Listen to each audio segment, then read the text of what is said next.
முழுக்க முழுக்க பளிங்கு கற்களாலே கட்டப்பட்ட இந்த புத்தர் கோவில் செம்மையாக இருக்குங்க. அப்படியே பார்த்தீங்கன்னா அவ்வளோ அற்புதமாக இருக்குது.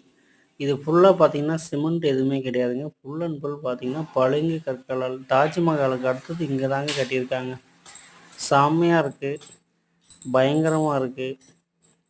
பார்த்தீங்கன்னா இதோட நுழைவாயிலேருந்து கோவிலேருந்து எல்லாமே வந்து பளிங்கு கற்களாலே பளிச்சுன்னு மின்னுதுங்க. அப்படியே சும்மா ஓயிட்டா.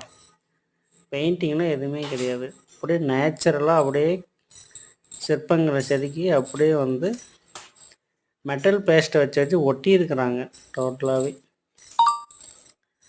மெட்டல் பேஸ்ட்டை வச்சு ஒட்டியிருக்காங்க. ஸோ ரொம்ப க்யூட்டாக அழகாக இருக்குது. இந்த மாதிரி ஒரு கோவில் நான் எங்கேயுமே பார்க்கல. செம்மையாக இருக்குது. ஏன்னா இது டைல்ஸ் ஸ்கில்ஸ் எதுவுமே கிடையாது. ஃபுல் அண்ட் ஃபுல் ஒன்லி பளிங்கு கல்லால் மட்டுமே செய்யப்பட்டது.